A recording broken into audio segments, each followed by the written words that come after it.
Olá, irmãos, bom dia, graça e paz. Que bom que a gente está hoje aqui mais uma vez, nesse momento devocional. E hoje eu quero convidar você a pensar junto comigo sobre o valor da vida. Se alguém perguntasse para você quanto vale a sua vida, ou o que você daria pela vida, qual seria a sua resposta, ou o que você teria para abrir mão ou para oferecer por isso? Quero lhe convidar a pensar junto comigo com base no texto que está lá no Evangelho que Mateus escreveu, do versículo 16 até o versículo 24. Como eu disse, durante toda essa semana, nós estaremos pensando um pouquinho sobre os ensinamentos de Jesus, sobre o que o Senhor Jesus ensinou e fez enquanto estava aqui na terra, juntamente com seus discípulos. E esse texto mostra um momento em que um jovem chega para Jesus e pergunta a ele o que era necessário fazer para ter a vida eterna. E eu quero que você acompanhe comigo essa leitura e para a gente refletir junto sobre isso. O texto diz o seguinte: aproximou-se dele um jovem e lhe disse: Mestre, que farei de bom para ter a vida eterna? Ele lhe respondeu: Por que me perguntas sobre o que é bom? Somente um é bom, mas se queres entrar na vida, obedece aos mandamentos. Ele lhe perguntou: Quais? Jesus respondeu: Não matarás, não adulterarás, não furtarás, não darás falso testemunho, honra teu pai e tua mãe e amarás o teu próximo como a ti mesmo. O jovem lhe disse: Tenho obedecido a tudo isso. Que me falta ainda? Jesus respondeu: Se queres ser perfeito, vai, vende tudo o que tens e dá aos pobres, e terás um tesouro no céu. Depois vem e segue-me. Mas ouvindo essas palavras, o jovem retirou-se triste, porque possuía muitos bens. Então Jesus disse aos discípulos: Em verdade vos digo que um rico dificilmente entrará no reino dos céus. E outra vez vos digo que é mais fácil um camelo passar pelo fundo de uma agulha do que um rico entrar no reino de Deus. Irmãos, a gente se depara aqui, com esse jovem que procura Jesus com um anseio, com uma dúvida talvez, e um anseio na sua vida muito nobre e até interessante. Ele estava preocupado sobre a vida, o que seria possível ele fazer para ter a vida eterna. E Jesus começa a ter esse diálogo com ele, como você já conhece muito bem essa história. E o que eu quero chamar a atenção para vocês é sobre o desafio que Jesus colocou diante dele, e ele foi incapaz de cumprir esse desafio. Jesus pediu que ele simplesmente abrisse mão das suas posses, das suas riquezas, para que ele pudesse entrar no reino de Deus. E qual a grande questão aqui desse texto? Jesus não tinha nada contra ele ser alguém bem-sucedido. Jesus não tinha nada contra ele ser alguém que tinha posses. O fato que Jesus queria chamar a atenção aqui na conversa com esse jovem é exatamente a questão do apego que ele tinha às suas posses. Jesus sabia que no fundo, o que mais importava, o que tinha de mais valor na vida dele, não era necessariamente o desejo ardente de ter a vida eterna. Mas para ele o que era mais importante, certamente, era as suas posses, era a sua riqueza. E por isso que Jesus vai profundamente trabalhar no íntimo, no coração dele, no seu ponto fraco, vamos dizer assim. Jesus queria tocar para talvez trazer uma mudança ali na sua vida. E esse é exatamente o modus operandi de Deus na nossa vida. Ele vai trabalhar ou vai requerer de nós uma completude no que diz respeito à nossa entrega, a entrega da nossa vida para Ele. A gente não pode querer servir ao Senhor e ter reservas na nossa vida, no nosso coração, deixando com que coisas ou pessoas estejam ocupando o lugar de Deus na nossa vida. Certamente Jesus tinha vários motivos ali para chegar para o jovem e dizer assim: você já está pronto. O jovem, afinal de contas, disse que era alguém que cumpria os mandamentos, que era alguém que já observava e caminhava, era alguém religioso, vamos dizer assim. Mas Jesus, muito mais do que a religiosidade, queria a completude da sua vida, que seria a resposta para a sua dúvida, que seria exatamente a solução para a dúvida que estava na sua vida, para o anseio do seu coração sobre herdar a vida eterna. Ele bastava simplesmente, além, na verdade, de cumprir os mandamentos, ele só precisava deixar com que Deus fosse prioridade na sua vida. Só que, para aquele jovem, o que tinha de mais valor na sua vida eram suas posses e suas riquezas. E isso mostrou que, na vida dele, não era possível ele ter a vida eterna porque para ele o que era de mais valioso estava já consigo mesmo, que eram suas posses. E o jovem acabou ali dando um valor muito, vamos dizer assim, mesquinho para a sua vida. Apesar de ser algo valioso, humanamente falando, ele reduziu o valor da sua vida ao que ele tinha de mais apego, que eram as suas riquezas. E quantas vezes, irmãos, a gente não acaba colocando coisas ou pessoas no lugar de Deus, e isso faz com que a gente dê um valor para a nossa vida muito menor do que o que ela de fato tem. Eu quero lembrar você, por exemplo, que Jesus nos comprou com um alto preço. O Senhor nos deu a nossa vida, e aqui eu estou falando da vida eterna, da vida que de fato importa para nós, com um preço que ninguém conseguiria pagar, que foi com a sua própria vida. Por isso, a nossa vida é muito mais valiosa do que a gente pode mensurar, do que a gente pode imaginar. A nossa vida é muito mais valiosa do que qualquer posse que nós temos aqui nesse mundo e qualquer valor monetário que a gente consiga imaginar. Porque ela foi comprada com um alto preço, com um preço de sangue, que somente Jesus poderia fazer isso na nossa vida. E aquele jovem não foi capaz de compreender a grandeza da vida eterna, a grandeza dessa vida, ou de fazer parte do reino de Deus, o que isso significava para ele. A gente não pode cair no mesmo erro. A gente não pode querer mensurar o valor que a vida que Jesus nos dá tem. A nossa vida tem um valor que somente Jesus pode pagar, irmãos. E esse valor nem se compara às nossas posses, às nossas riquezas. Por isso eu quero desafiar você nessa manhã a refletir junto comigo sobre o valor que a sua vida tem.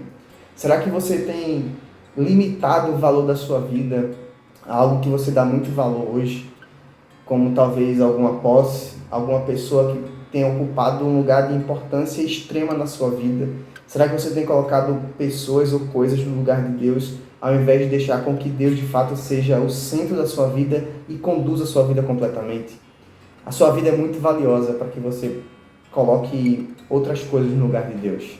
A vida que Deus lhe deu é algo muito valioso para que você possa negociar com as riquezas ou com as coisas que são desse mundo passageiro. Sabe, quando Jesus diz que é muito difícil um rico entrar no reino de Deus, ou herdar o reino de Deus, Jesus não está falando aqui necessariamente sobre o fato de que só vai para o céu quem é pobre. O que Jesus está querendo dizer aqui é que, na maioria das vezes, os ricos são pessoas ambiciosas que dão muito valor às suas riquezas, às coisas que são pertencentes a eles. E isso faz com que Deus ocupe um lugar secundário na sua vida. Ser rico ou ser próspero ou ter uma vida próspera não é pecado. Pecado é quando a gente coloca a nossa prosperidade acima do Senhor.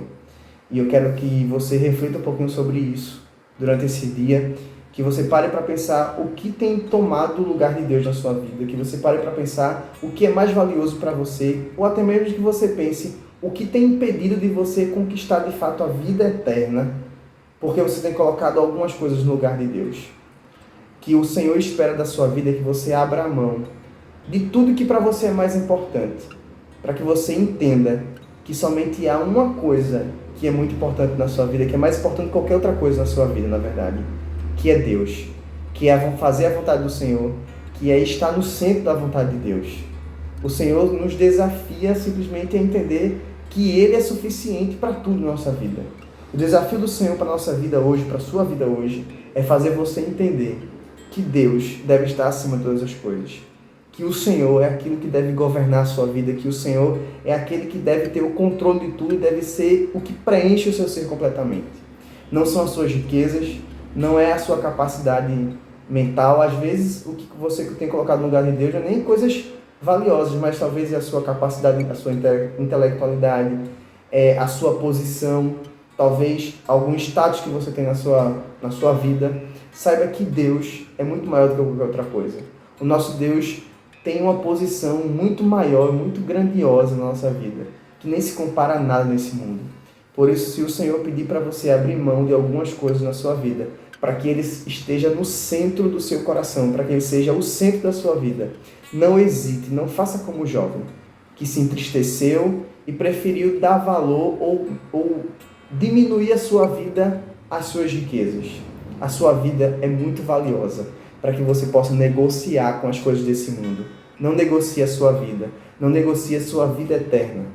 queira deixar com que Deus seja aquilo que seja mais importante na sua vida, para que aí sim você tenha a certeza de que na glória futura, na vida eterna, você esteja ao lado do Pai, com o Senhor Jesus Cristo.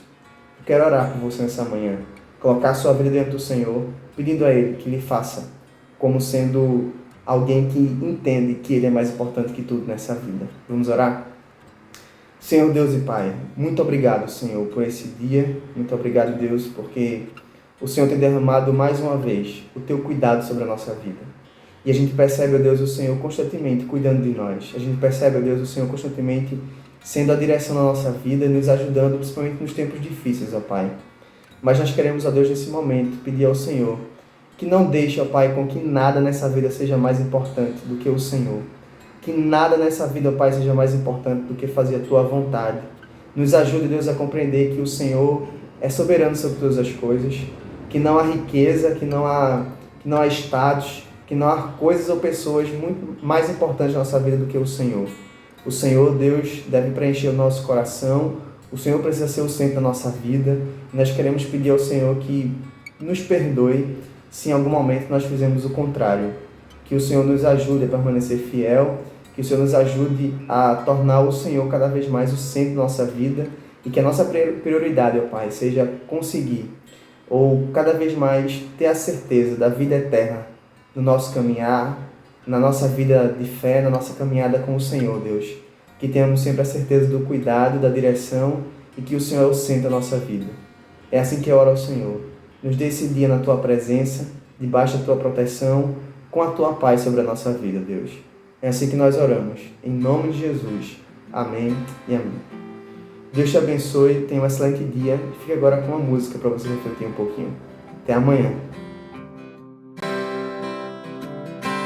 Aquele que em suas mãos detém a força e todo o poder.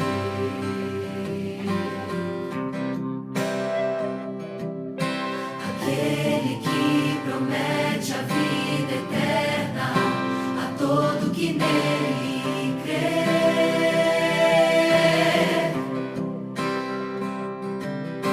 É Ele quem nos guarda e que operando quem impedirá.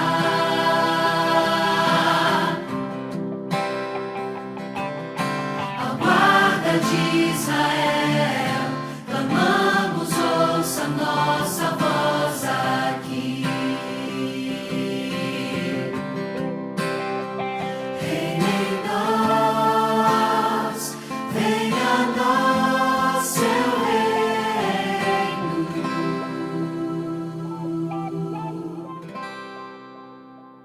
Reina em nós, venha a nós sua glória, Deus.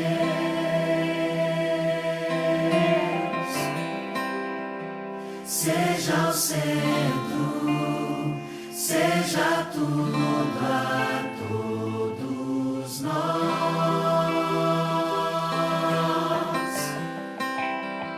Seja o centro, seja tudo